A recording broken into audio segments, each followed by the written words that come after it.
60 years, SeaWorld has been a world-class leader in animal care and scientific research, providing valuable data on marine animals here and in the wild. So come take an inside look and discover how care, science, and conservation come together right here at Orca County. That we conduct every day with our killer whales. Today we'll be talking about heart rate, measurement, nutrition, and cognition. Are you guys ready?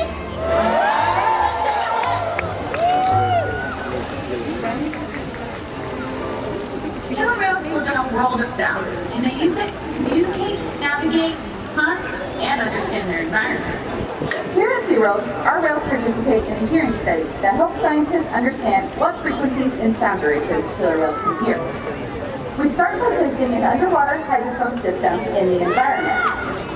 When certain tones and frequencies are played, our whales have learned to blow bubbles from their blowhole, and that bubble response tells us very clearly, yes, I heard that sound.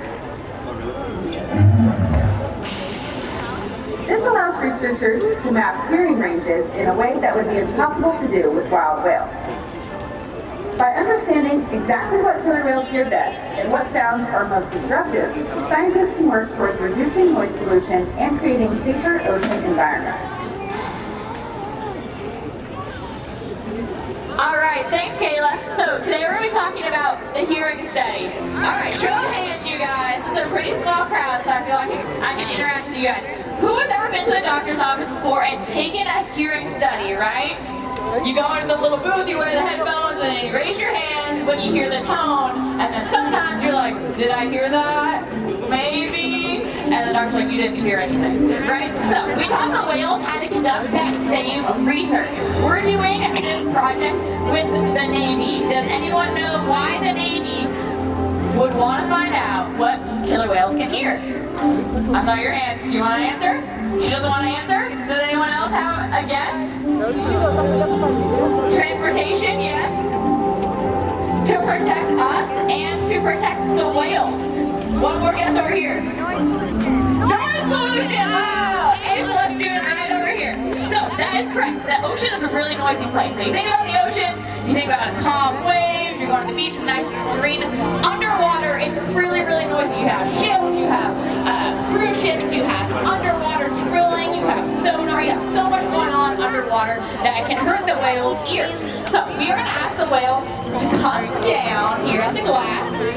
My right-hand side of the stadium, you guys are Team Orca. Orca is 37 years old.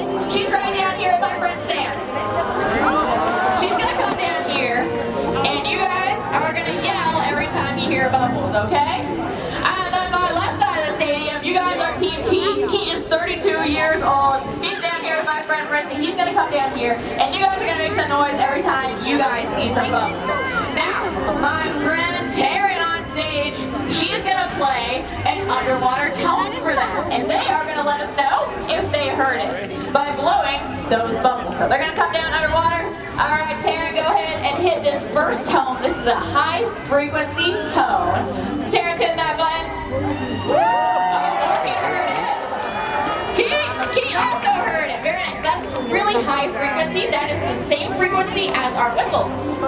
So if you guys heard that, that's a really, really high frequency.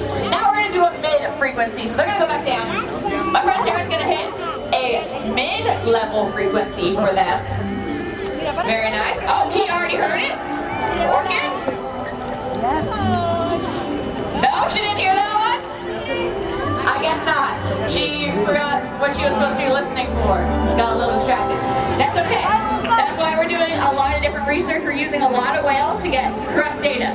Now, the last tone they're going to hear is super low. It's about the same as our speaking voices. So our speaking voices, they actually can't hear us speak because our voices are too low for them to hear. So, Taryn, go ahead and hit that last one. We should see no response from the whales.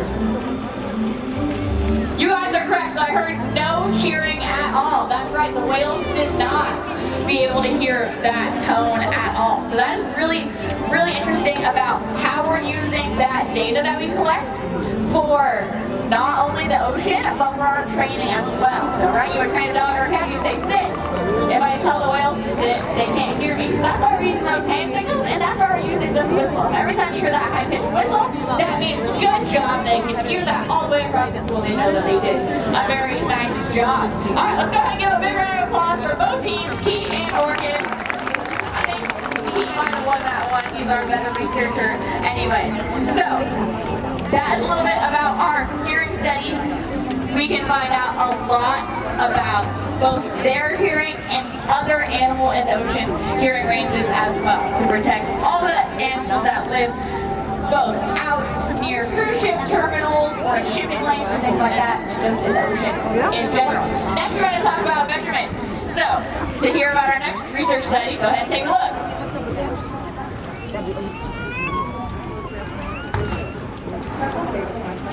To learn more about calf development. Weights and lengths are collected on all orcas to assess normal growth rate for comparisons to wild killer whales. We know length, age, gender, weight, and diet of our whales. And when comparing pictures to wild whales, we can deduct information about the individual and populations. Now we're going to show you an example of this right here with our whales.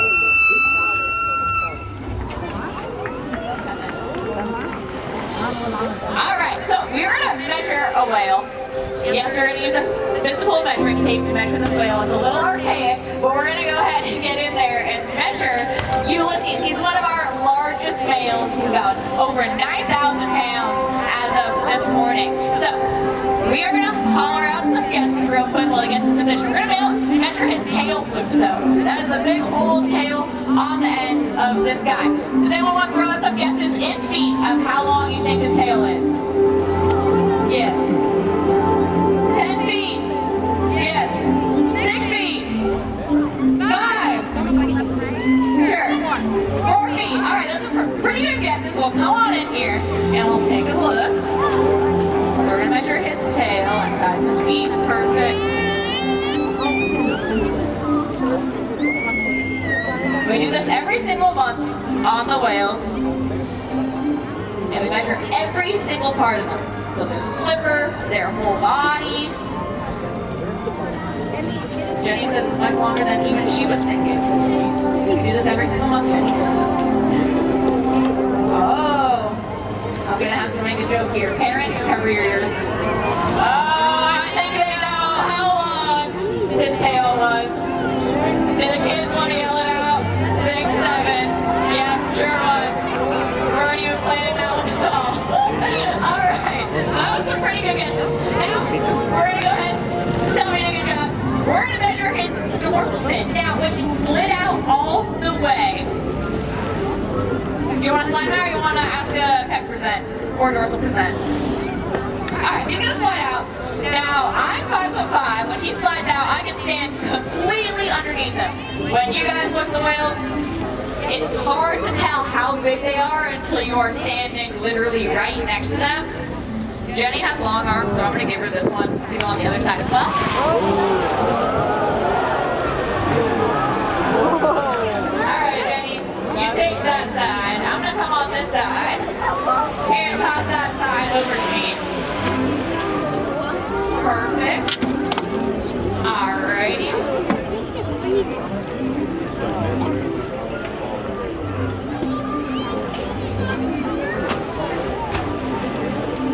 Alright, he's 4'7", so this dorsal fin is stood all the way up. It's about almost as tall as me. Now, the reason it kind of flops over doesn't mean it's happy, doesn't mean it's sad. There's no bone or muscle inside of that. So if I had no bone or muscle inside of me, right, I would just flop right over. So his dorsal fin is so big that gravity just starts to pull it over. Doesn't mean it's happy, doesn't mean it's sad. Happens here and happens in the wild just because there's no bone or muscle, just cartilaginous tissue in there. Alright, very good, Julie and Jenny. Thank you guys so much for helping us out. Now, we're going to move the whales around a little bit because for our next study, we are going to bring out a really cool device and you guys are going to see some live in-person little demonstration. So that was our measurements. Next, we're going to talk about heart rate study. So, if you're wearing one, you guys can go ahead and hold up. Is anyone wearing a Fitbit, Apple Watch, something that tracks your heart? Right? So, that tells us You had a great night's sleep. You walked over 10,000 steps. Oh, you're stressed. You're doing a show. Your heart rate's up a little bit. Now, for the whales, we actually created this device with our professor, friend, Dr. Pagano, right up the street at Script Institute of Oceanography, a couple miles up the road. Now, he is actually not studying killer whales at all. This is just a happy coincidence. He is actually studying the blue whale. As you saw our presentation earlier, the blue whale is about the size of the screen behind me, and they're really, really rare to find. So, he just uses our whales to test his prototypes. So he'll come down here almost every month, and he'll bring a bunch of different prototypes for us. And we're going to stick on the whales, because he's going out, miles off the coast, he'll go to Antarctica, and we plan a big old trip to Antarctica. You don't want to show up, and your equipment to fall off within the first 3 seconds, right? That's a long, long trip. So, you'd much rather come down the road and test it on our trained whales. Because we can put this all over their body and he can see where on their body gets the best reading. So right, we're wearing ours on our wrist, and we get a pulse right there. Where on the whale does it need to be to get the best reading? Alright, so we're gonna put this on. We're gonna go ahead and put it on her back. So, when they're coming up to a blue whale, they'll be coming up in a boat. They're gonna have this device on the end of a stick, and they'll come right up to the whale and put it right on their back, just like that. And these are just suction cups, so they'll suction right onto the back, nice and sturdy. And then she's just gonna do slow swim around the pool and show off a really cool device to you guys. So they can wear two different devices. One can be on their back, and it can have a camera on it, so it's recording everything that they're seeing, so we find out what they're eating, where they're going, things like that. It can have a GPS tracker on it, and then also their heart rate as well. Now, show of hands, we'll give a round of applause if you think that the killer whale's heart rates are higher or lower than our own hearts. So, round of applause if you think they're faster than our own hearts. Okay, we got a couple. Round of applause if you think they're slower than our own hearts. Yes, indeed, slower is correct. Their heart rate can get down to about 15 beats per minute. We can get down ours about 40 to 60 beats per minute, which is pretty insane. Now, think about when you guys go diving, we have a thing called the mammalian dive reflex. So, when you submerge yourself in really cold water and you get your whole body underwater, it actually kind of slows your heartbeat because you want to conserve a lot of energy. Same thing with the whales. So, it's really helpful to have that heart rate monitor on to see exactly what that heart rate is. Now, you see she's going slow and it stays on. But what about if they're moving really fast, if they're jumping around? Is it still going to stay on, or is it going to fall off within the first 3 seconds? These are things that we want to test. Alright, so next, if we're able to do one fast lap and see if it stays on, we'll go ahead and test the durability out of this. So again, we're checking different prototypes of what sticks, what you can put on there, cameras, different things like that, because they're helping wild killer whales, wild blue whales. So the data we get from this helps not only our whales here, we can find out everything about them, but wild killer whales as well. Alright, Shuka's taking off. She's going about 30 miles per hour around the pool, and we're going to see if it stays on there. Oh! Might have come off, might have stayed on. Oh, it slid all the way down, so now it's not on her heart anymore. It slid all the way down her body. Now, for me, a killer whale kind of feels like a hot dog. So, having a heart rate monitor stick on a hot dog is really, really hard. Good girl, Shu. She's coming on back. Now, we're going to go ahead and take this device off because it's no longer on her heart. So, based on this, Dr. Baranos will go back up to his lab, short distance away, he didn't have to go all the way to Antarctica, and figure out what works best now to stick on. So maybe he needs different suction cups, maybe he needs a different design. So very, very nice. Now it's all the way down on her tail. And the best thing about Shuka here, Shuka, even if this fell off, she can go get it for us. That's one of her favorite things to do. So she is really good at retrieving different things, including the heart rate monitor, whereas out in the ocean, that's just gone. That's money gone. So you're never going to get your investment back.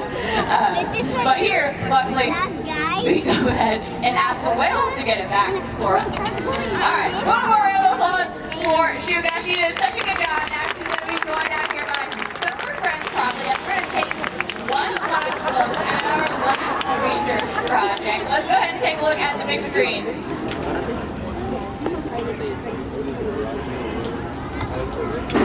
Our whales here at SeaWorld have a variety of different toys they can choose to play with, or what we call environmental enrichment devices. As you can see behind me, there are a variety of different toys they can choose to play with. Lots of these we can throw into the pool, and they provide physical enrichment for the whales, foraging, scratching, and throwing. But what about their brains? We were able to develop an entirely new enrichment program called WEEV, which stands for Whale Electronic Video Enrichment. This allows the whales to come down underwater and control the cursor or the mouse, helping scientists understand their intellectual and pattern recognition properties. This research can be used to understand our greater aspects of killer whale intelligence. Alright guys, this is my favorite research project. This is my own kind of pet passion project that I've been working on with the whales since last Easter. So Shuka and Connie have come the farthest, and they've actually learned how to get to level 7 of one of our video games underwater. So that is really, really impressive. So the whales are able to learn how to play video games because they're so smart. A lot of the toys they get are just for physical enrichment. They love to toss them around. But this one actually makes them think.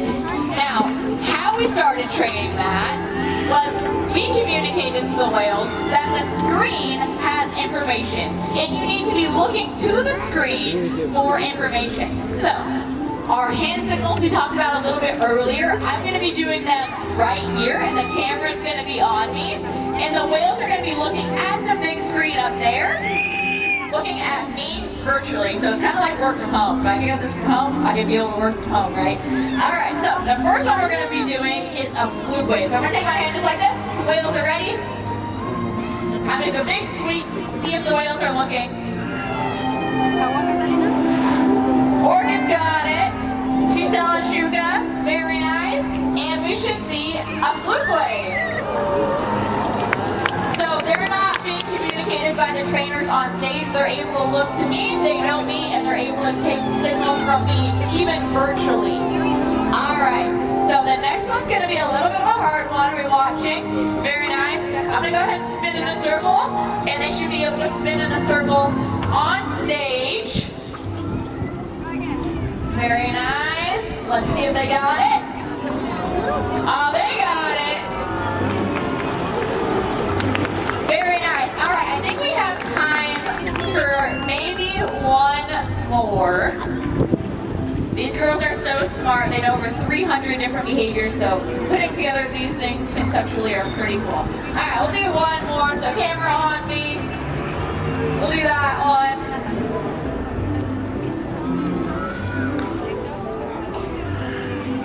All right, we'll see what we get. Orchids maybe got it. Shuka's following along. Let's see. Oh no, where are they?